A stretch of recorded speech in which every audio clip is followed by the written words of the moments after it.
ایران کا صبح اسرائیل پر ایک اور بڑا حملہ، مختلف علاقوں پر 100 سے زائد میزائل داغے گئے۔ وسطی اسرائیل میں 8 افراد ہلاک اور 100 سے زائد زخمی ہو گئے۔ مجموعی طور پر 22 ہلاک، 300 سے زائد زخمی ہیں۔ حیفا کے پاور پلانٹ میں شعلے بھڑک اٹھے۔ تل ابیب اور بیت یام کی کئی عمارتیں کھنڈر بن گئی۔ بن گورین ایئرپورٹ بھی ایرانی میزائلوں سے نشانہ بنا۔ آئل ریفائنری اور اہم سائنسی تحقیقی مرکز ویزمان انسٹی ٹیوٹ کو بھی نقصان پہنچا۔ تل ابیب میں امریکی سفارت خانے کو بھی نقصان پہنچا۔ ایرانی میڈیا کے مطابق میزائلوں نے کامیابی سے اسرائیلی اہداف کو نشانہ بنایا۔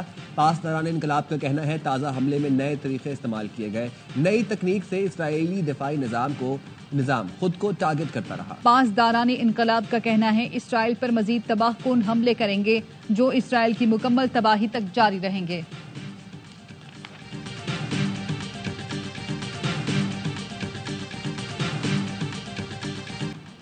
اسرائیلی وزیر اعظم کا تہران میں پاسداران انقلاب ہیڈ کوارٹرز پر حملے کا دعویٰ۔ پاسداران انقلاب کے انٹیلیجنس چیف جنرل محمد کاظمی اور نائب حسن محقق شہید۔ اسرائیل کا تہران میں ایک رہائشی عمارت پر حملہ، 5 افراد شہید، متعدد زخمی۔ پاسداران انقلاب اور ایرانی فوج کے 20 سے زائد اہم کمانڈرز اور 14 ایٹمی سائنسدانوں کو شہید کرنے کا بھی دعویٰ۔ تہران میں وسیع پیمانے پر حملے میں جوہری ہتھیاروں کی تنصیب اور ایندھن ذخائر کو نشانہ بنایا گیا۔ ایرانی وزارت صحت کے مطابق اسرائیلی حملوں میں شہید افراد کی تعداد 224 ہو گئی۔ اسرائیلی وزیر دفاع کی تہران کے شہریوں کو نشانہ بنانے کی دھمکی۔ ٹیلی گرام پر لکھا، رات کو اسرائیل پر ہونے والے حملوں کا جواب تہران کے شہریوں سے لیا جائے گا اور وہ جلد اس کی قیمت چکائیں گے۔ ایرانی سپریم لیڈر کا حوالہ دیتے ہوئے کہا، تہران کا گھمنڈ کرنے والا ڈکٹیٹر ایک بزدل قاتل میں تبدیل ہو گیا۔ اس نے جان بوجھ کر اسرائیل کے عام شہریوں کو نشانہ بنایا۔ اسرائیلی قومی سلامتی کے مشیر کا کہنا ہے، ہم نے اپنے جو اہداف طے کیے ہیں اس کے لیے ہمیں امریکہ کی ضرورت نہیں۔ امریکہ کے ساتھ جوہری مذاکرات اب بھی ممکن ہیں۔ ترجمان ایرانی وزارت خارجہ کا کہنا ہے، عالمی برادری اسرائیل پر حملے روکنے کے لیے دباؤ ڈالے۔ صہیونی ریاست اب بھی ایران میں قتل عام جاری رکھے ہوئے ہے۔ یہ جنگ ایران نہیں، انسانیت کے خلاف ہے۔ ایران تمام مسلم ممالک سے رابطے میں ہے۔ امید ہے دنیا اس جنگ میں درست صف میں کھڑی ہوگی۔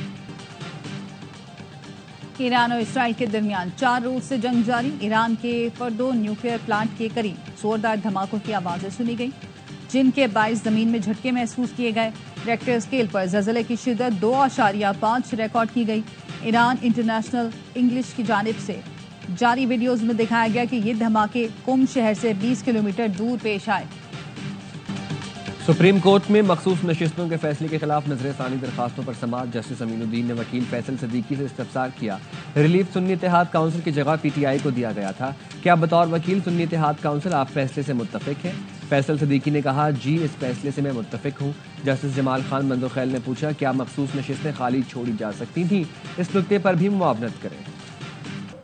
دشمن ہمیں مار کر منظر سے نہیں ہٹا سکتا۔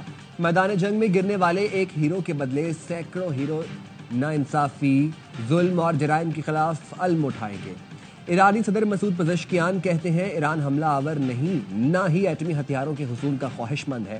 ایران کا حق ہے کہ وہ جوہری توانائی سے مستفید ہو، یورینیم کی افزودگی اور جاری رکھیں گے۔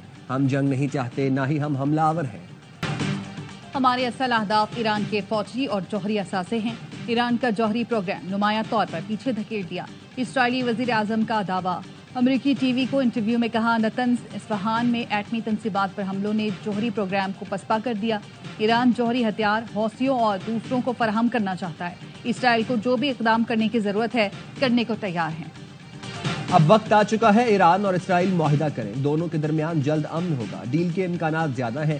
امریکی صدر ڈونلڈ ٹرمپ کہتے ہیں، اگر ضرورت پڑی تو امریکہ اسرائیل کا ساتھ دے گا۔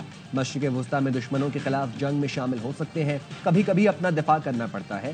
جنگ بندی کے لیے روسی صدر کا کردار قابل تعریف ہے۔ اسرائیل ایران تنازع بڑھا تو سب سے پہلے مشرق وسطیٰ کے ملک شکار ہوں گے۔